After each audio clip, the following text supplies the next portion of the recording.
Hello प्यारे बच्चों। तो हमारे पास क्लास 8 का साइंस का भी ओरिजिनल क्वेश्चन पेपर आ चुका है, जहां पे हम आप सभी को बताने जा रहे हैं कि कौन कौन से क्वेश्चन आपके 18 मार्च 2025 को पूछे जाएंगे और तमाम क्वेश्चनों का डिटेल सॉल्यूशन आज की इसी क्लास में आप सभी प्यारे बच्चों को देखने को मिलेगा। तो जल्दी से वीडियो को लाइक कर दीजिए, चैनल पर नए होंगे तो चैनल को सब्सक्राइब कर लीजिए, ताकि ऐसे ही आने वाली हर क्लास 6 से लेकर क्लास 10 तक की तमाम वीडियो का नोटिफिकेशन आप सभी को मिलता रहे और आप सभी हमारे द्वारा बनाए गए तमाम वीडियो को सबसे पहले देख सकें।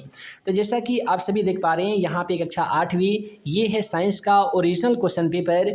यहाँ पे छात्र एवं छात्राएं अपना नाम लिखेंगे, उसके बाद में आप यहाँ पे अपना रोल कोड डालेंगे, आप अपने विद्यालय का नाम डालेंगे, प्रखंड का नाम डालेंगे, उसके बाद में आपको डालने होंगे संकुल का नाम, उसके बाद में आप जिला का नाम डालेंगे।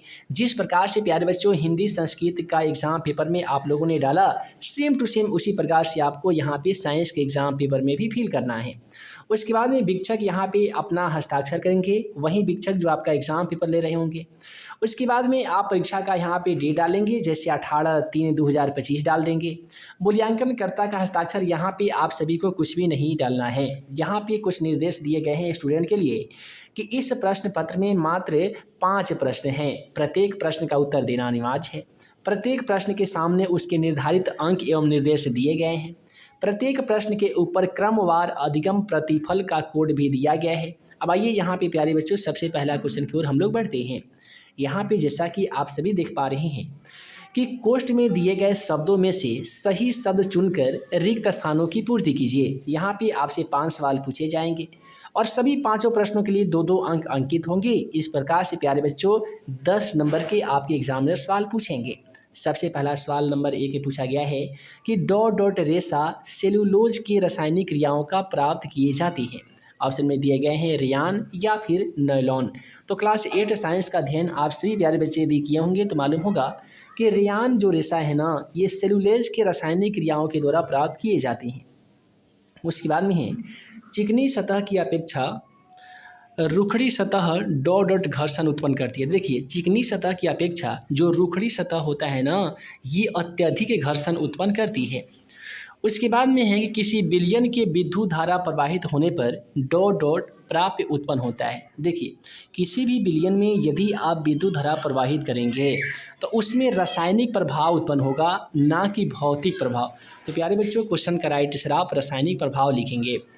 उसके बाद में है कि दृष्टि के निसंक व्यक्तियों के लिए क्रोध को डॉट डॉट लिपि कहते हैं। देखिए अब यहाँ पे वैसे व्यक्ति जो आँखों से नहीं देख पाते हैं फिर भी शिक्षा ग्रहण करना चाहते हैं, तो वैसे व्यक्तियों को ब्रेल लिपि की ही सहायता से वो शिक्षा ग्रहण कर पाते हैं, अर्थात वह कोड को अंकित कर पाते हैं। राइट आंसर ब्रेल लिपि हो जाएगा।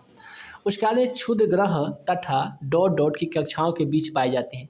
जो क्षुद्र ग्रह होते हैं ना प्यारे बच्चों, ये मंगल एवं बृहस्पति ग्रह की कक्षाओं के बीच में पाए जाते हैं। तो राइट आंसर मंगल और बृहस्पति हो जाएगा। अगला क्वेश्चन में दिया गया था यहाँ पे कि निम्नलिखित कथनों में से सही के लिए सही का टिक और गलत के लिए गलत का सिंबल डालना है। पहला ऑप्शन में दिया गया है कि वायुमंडलीय नाइट्रोजन के स्थितीकरण में मिट्टी की उर्वरता घटती है। देखिए वायुमंडलीय नाइट्रोजन के स्थितीकरण में मिट्टी में जो उर्वरता की जो शक्ति होती है ना प्यारे बच्चों, वो घटने लगती है। कब? जब स्थितीकरण होगा। अगला क्वेश्चन नंबर 2 में कहा गया है कि तरल की दाब सभी दिशाओं में आरोपित होती है। देखिए तरल में दाब सभी दिशाओं में आरोपित होती है, ये बिल्कुल सही कथन है। अमीबा बहुकोशिकीय जीव है? नहीं जी, अमीबा जो जीव है ना प्यारे बच्चों, अमीबा एक कोशिकीय जीव होता है जो कूटपाद के द्वारा भोजन को घेर कर खाद्यान्नी में ले जाता है और वहाँ पे रहे बैक्टीरिया उस पर रासायनिक क्रिया करके उसे अगला जो उत्सर्जन का कार्य है वो करता है। तो यहाँ पे अमीबा एक कोशिकीय जीव है, ना कि बहुकोशिकीय जीव, तो ये हमारा गलत हो जाएगा। शुक्राणु नर युग्मक है, ये बिल्कुल सही बात है। अंडाणु मादा युग्मक है और शुक्राणु नर युग्मक है। अगली क्वेश्चन की बात करते हैं। कॉपर जिंक सल्फेट के विलयन से जिंक विस्थापित करता है। देखिए कॉपर जिंक सल्फेट के विलयन से जिंक को क्या कर देता है? विस्थापित कर देता है। अगला क्वेश्चन को देखते हैं प्यारे बच्चों। अगला क्वेश्चन यहाँ पे कहता है स्तंभ अ का उपयुक्त मिलान स्तंभ व से कीजिए। यहाँ पे कुछ क्वेश्चन दिए गए हैं जिसका आपको बड़े ही आसानी तरीके से मिलान करना है। सबसे पहला दिया गया प्यारे बच्चों लैक्टोबैसिलस। देखिए ये लैक्टोबैसिलस क्या होता है ना कि लैक्टोबैसिलस एक प्रकार का जीवाणु होता है जो दही को जमने में कारगर सिद्ध होता है। तो दही का जमना किस जीवाणु का परिणाम है, तो ये लैक्टोबैसिलस हो जाएगा। उसके बाद में आर्यभट्ट का मिलान आप कृत्रिम उपग्रह के साथ करेंगे क्योंकि आर्यभट्ट यूडी आर्यसेट है ना, उसके बाद में कल्पना चावला, ये सभी कृत्रिम उपग्रह हैं। हार्मोन का मिलान आप अंतःस्रावी ग्रंथियों के द्वारा स्रावित करेंगे। श्रव्य ध्वनि क्या हो जाएंगी, तो 20 HZ अर्थात हर्ट्ज से लेकर 20,000 हर्ट्ज के बीच में जो ध्वनि होती है उसे श्रव्य ध्वनि कहते हैं। उसके बाद में यहाँ पे सप्तर्षि का करेंगे, 7 तारों का समूह, उसे ही सप्तर्षि कहते हैं। अगले क्वेश्चन के देखते हैं प्यारे बच्चों। तो अगला क्वेश्चन में दिया गया है लघुत्तरीय प्रश्न, लगभग 50 शब्दों में इसका उत्तर देना है। इसमें आपको 2 सवाल देखने को मिलते हैं, दोनों में से किसी एक प्रश्नों का ही आंसर देना पड़ता है। तंबाकू को मीठा जहर क्यों कहा जाता है? जीवाश्म ईंधन समाप्त होने वाले प्राकृतिक संसाधन क्यों हैं? तो यहाँ पे तंबाकू को मीठा जहर इसलिए कहते हैं क्योंकि यह जो होता है ना प्यारे बच्चों, यह धीरे धीरे जान ले लेता है। तंबाकू में निकोटीन नामक एक नशीला रसायन होता है जो मस्तिष्क और तंत्रिका तंत्र को प्रभावित कर देता है। यही कारण है कि तंबाकू को हम लोग मीठा रसायन अर्थात जहर कहते हैं। अगला क्वेश्चन कहता है मानव नेत्र का निम्नांकित चित्र बनाइए। देखिए यहाँ पे मानव नेत्र का एक निम्नांकित चित्र इस प्रकार से बना दीजिएगा प्यारे बच्चों, आपको पूरे 5 नंबर आसानी तरीके से मिल जाएंगे। आप यहाँ पे मानव नेत्र का बनाइएगा तो ये कच्छाव द्रव है, यहाँ पे एक जलीय द्रव होता है, यहाँ पे एक लेंस होता है। कैसा लेंस होता है प्यारे बच्चों, तो आप बता देना, ये उत्तल लेंस होता है ना। उसके बाद में ऊपर दृष्टि पटल होता है, उसके बाद में श्वेत पटल भी होता है, उसके बाद में यहाँ पे दृष्टि तंत्रिका होते हैं, पक्षमाभी मांसपेशियाँ होता है, आइरिस होता है जो रंग के लिए उत्तरदायी होता है, कर्निया होता है जो आँख के सबसे भीतरी भाग होता है। समझ गए ना। तो इस प्रकार से प्यारे बच्चों आप बना दीजिएगा। यहाँ पे भी मानव नेत्र का वर्णन आसानी तरीके से किया गया है, इस प्रकार से बनाएंगे आपको पूरे के पूरे नंबर मिल जाएंगे।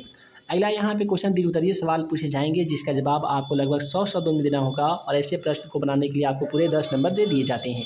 पहला सवाल कहता है कि जल की उपयोगिता बताइए, उसका शुद्धिकरण कैसे किया जाएगा। मान लेते हैं यदि आप इस क्वेश्चन का आंसर न जानते हैं, कोई बात नहीं, दूसरे प्रश्न का आंसर बनाएंगे कि सूर्य के प्रकाश एवं वायु को ईंधन के रूप में उपयोग करने का लाभ क्या होता है। देखिए सूर्य के प्रकाश को वायु को ईंधन के रूप में उपयोग करने से क्या क्या फ़ायदे होते हैं प्यारे बच्चों, तो वह होते हैं कई लाभ होते हैं, जैसे कि पर्यावरण के लिए स्वच्छ ऊर्जा, जीवाश्म ईंधन पर निर्भरता कम करना और नवीनीकरण ऊर्जा स्रोतों का उपयोग करना, सूर्य के प्रकाश एवं वायु प्राप्त करने के ये तमाम फायदे होते हैं। तो इस प्रकार से आपको जाना है। क्लास 8 के साइंस के पेपर में भी गर्दा उड़ा कर आना है। जिस प्रकार से हम आपको हिंदी का पेपर बताए थे सेम टू सेम उसी प्रकार से आपके एग्जाम पेपर में भी क्वेश्चन पूछे गए थे। हमें उम्मीद है कि आज का यह क्लास आप सभी प्यारे बच्चों को बहुत बढ़िया लगा होगा। बच्चों वीडियो पसंद आया हो तो वीडियो को लाइक कीजिएगा, अपने दोस्तों में शेयर कीजिएगा। चैनल पर नए होंगे तो हमारे इस यूट्यूब चैनल को ज़रूर सब्सक्राइब कीजिएगा। मिलते हैं अगली क्लास में नए मज़ेदार वीडियो लेक्चर के साथ। तब तक के लिए आप सभी प्यारे बच्चों को क्लास में बने रहने के लिए बहुत बहुत धन्यवाद।